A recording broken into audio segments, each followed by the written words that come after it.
బాబు గారు చాలా ఖ్యాతిగాంచారు. బాబు గారు నారా చంద్రబాబు నాయుడు గారి మీద నేను చెప్పటం లేదు.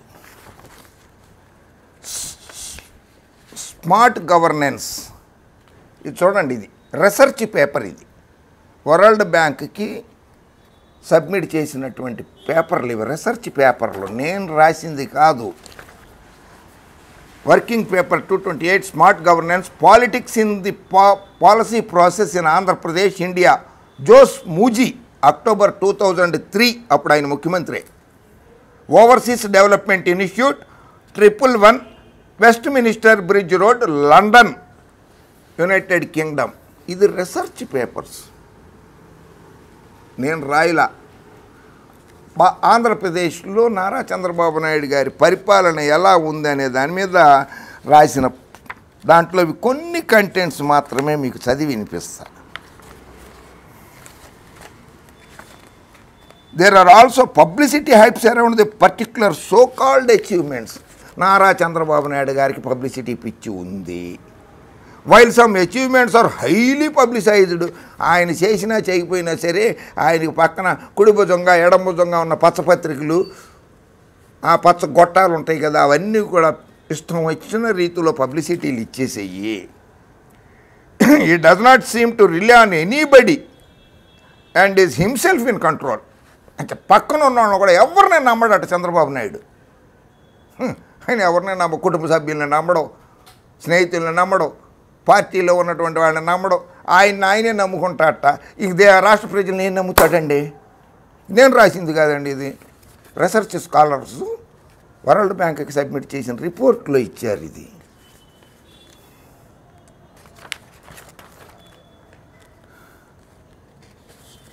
ఒక్క మినిస్టర్కి కూడా అధికారాలు ఇవ్వడం, అన్నీ తనే చేసుకుంటాడట.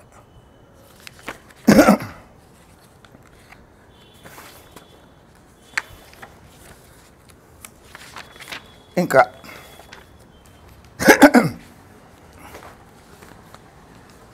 Nara Chandrababu Naidu the destructor of the institution, వ్యవస్థలను సర్వనాశనం చేశాడు Nara Chandrababu Naidu.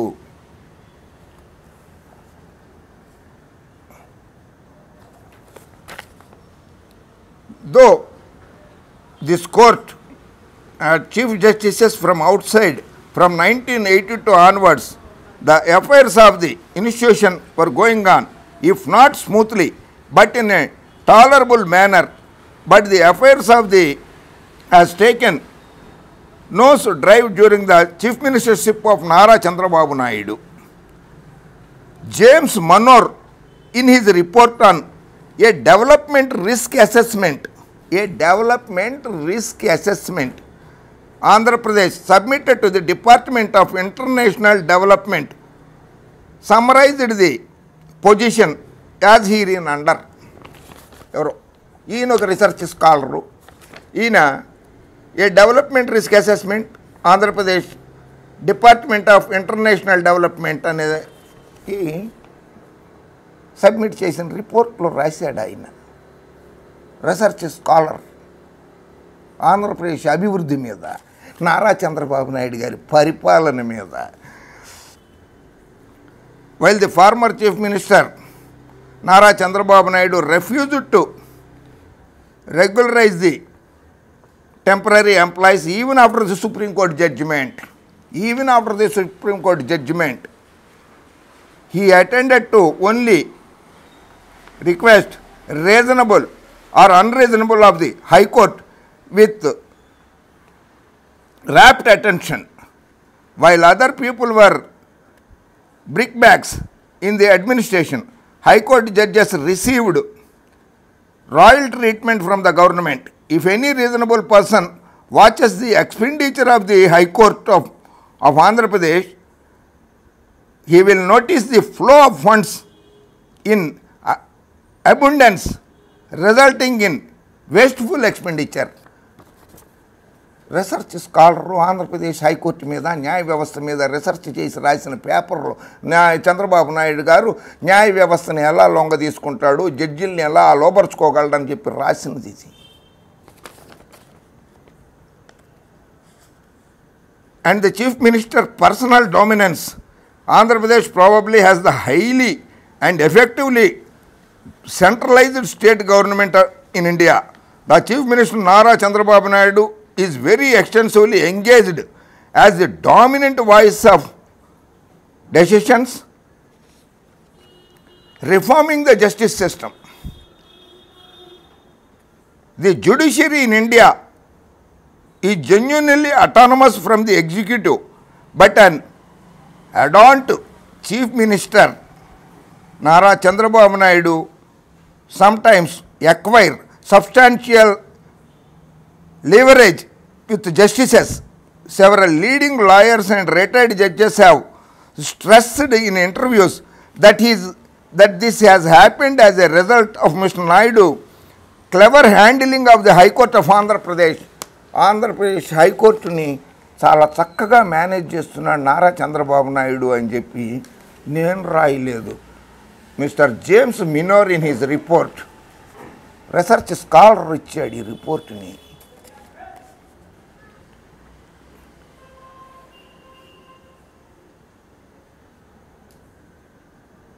This never day-to-day matters about in which the Chief Minister cares little, but when the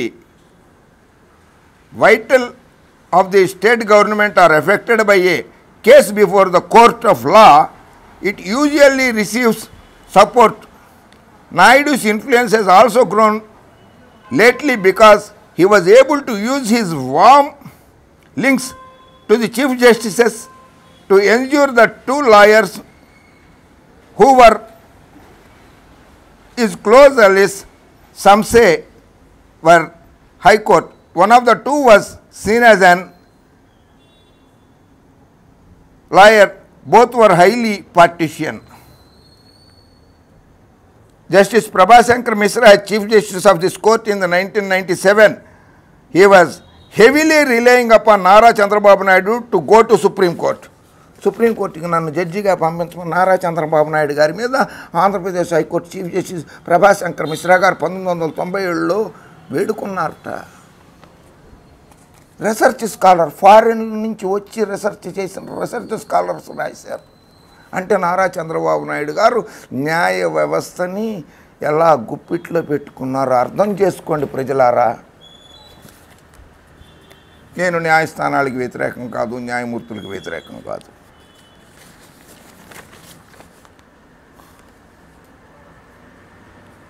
Justice Banerjee recommended the name of Mr. N.V. Ramana for judgeship at a very young age of 42 years and that proposal was rejected by the Supreme Court.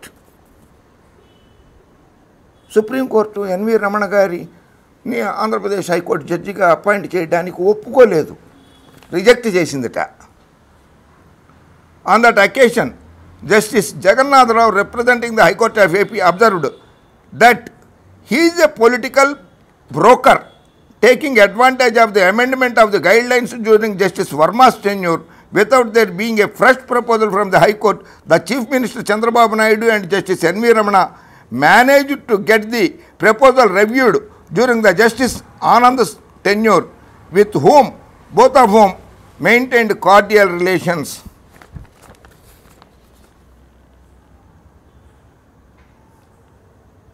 నేను రాయలేదు. సరే, ఇటువంటి రిపోర్ట్లు ఇచ్చిన తర్వాత world bank పాపం అమరావతి రైతులకి నమస్కారాలు. నారా చంద్రబాబు నాయుడు గారు మిమ్మల్ని ఎలా అవమానపరిచారో చాలా బాధగా ఉంది. చెప్తాను, నిజాలు నిర్భయంగా చెప్తాను. World Bank decides not to fund project to build Andhra's new capital, Amaravati. అమరావతిని అభివృద్ధి చేయడానికి మేము నిధులు ఇవ్వదలుచుకోలేదు. వరల్డ్ బ్యాంక్ రిపోర్ట్ ఇది. ఎందుకంటే ఆ రీసెర్చ్ స్కాలర్స్ అందరూ నారా చంద్రబాబు నాయుడు గారి పరిపాలన మీద సబ్మిట్ చేశారు కదా రిపోర్ట్స్. ఆ రిపోర్ట్స్ అన్నీ చదివిన తర్వాత వరల్డ్ బ్యాంక్ వాళ్ళు తీసుకున్న డెసిషను అమరావతిని అభివృద్ధి చేయడానికి మేము నిధులు ఇవ్వము. జగన్మోహన్ రెడ్డి గారు అనలా ఈ మాట. పాపం జగన్మోహన్ రెడ్డి గారి మీదకు తోసేస్తున్నాడు నారా చంద్రబాబు నాయుడు, తెలుగుదేశము అండ్ అదర్స్. అమరావతి రైతులారా, ఇది నగ్న సత్యం, ఇది నమ్మండి Amaravati రైతులారా. The World Bank said on Friday it had withdrawn 300 million of funding for a new capital in Andhra Pradesh after the central government dropped support for the project. కేంద్ర ప్రభుత్వం కూడా ఆపేసిందిట.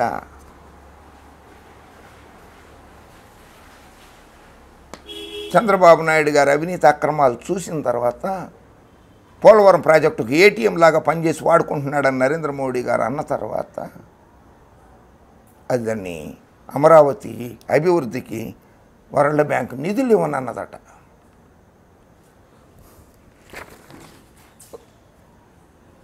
ఇప్పుడు వస్తున్నాను నేను, ఇంకెక్కువసేపు తీసుకోదలుచుకోలేదు మీ దగ్గర, చాలా తక్కువగా వచ్చేస్తాను.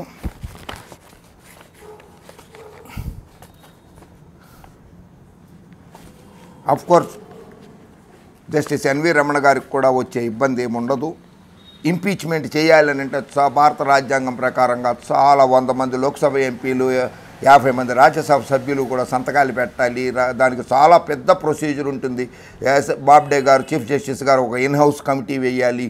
ఆ కమిటీ ఆయన జగన్మోహన్ రెడ్డి గారు చేసిన ఆరోపణలన్నింటినీ పరిశీలించి అవి నిజమని తేలితే దాన్ని కూడా పార్లమెంట్ హౌస్కి పంపిస్తారు. అప్పుడే పార్లమెంట్లో ప్రొసీడింగ్స్, ఇంపీచ్మెంట్ ప్రొసీడింగ్స్ మొదలవుతాయి. ఆ మొదలైన తర్వాత మళ్ళీ వాళ్ళు ఒక డెసిషన్ తీసుకుని లోక్సభ స్పీకర్ గారు కావచ్చు, రాజ్యసభ చైర్మన్ గారు కావచ్చు, వాళ్ళు మళ్ళీ ఒక కమిటీ కూడా వేసి, ఇన్హౌస్ కమిటీ కాకుండా మళ్ళీ వాళ్ళు ఒక కమిటీ వేసి వాళ్ళు కూడా ఆరోపణల మీద విచారణ జరిపించారు. ఆ విచారణ కూడా జరిపించిన తర్వాత కూడా సుప్రీంకోర్టు మళ్ళీ దాన్ని ఆమోదించాల్సి ఉంటుంది. అది కనుక ఆమోదించకపోతే రమణ గారికి ఎటువంటి ఇబ్బంది కలగదు. తర్వాత ఒకవేళ ఆరోపణలు నిజమని తెలిస్తే అప్పుడు ఇంపీచ్మెంట్కి వస్తుంది. బట్ భారతదేశ చరిత్రలో ఇప్పటివరకు ఇంపీచ్మెంట్ తోటి ఒక్క జడ్జి గారు కూడా పోలేదు, ఒక పదవి పోలేదు ఒక జడ్జి గారికి కూడా. భారతదేశంలో రిజైన్ చేసేసారు. వి రామస్వామి గారు రిజైన్ చేశారు. తర్వాత సౌమ్యన్ మిత్రా గారు రిజైన్ చేశారు. చూపించేస్తాను వి రామస్వామి గారిది. ఆ తర్వాత Soumitra Sen, former judge of the Calcutta high court. He was the first judge in independent India whose removal motion was passed in Rajya Sabha for misappropriation of funds. అది కోర్టు ఫండ్లని, న్యాయస్థానం ఫండ్లను దుర్వినియోగపరిచారు అనేది రాజ్యసభలో పాస్ అయింది. లోక్సభలో పాస్ కావడానికి ముందే ఆయన రాజీనామా చేసేసి వెళ్ళిపోయినారు. ఆ తర్వాత పిడి దినకరన్ గారు, Paul Daniel Dinakaran Prem Kumar was the Chief Justice of Sikkim High Court. He resigned from the post following allegations of corruption and subsequent removal proceedings. ఆయన మీద కూడా అవినీతి ఆరోపణలు వస్తేనే ఆయన కూడా రాజీనామా చేసి వెళ్ళిపోయినారు.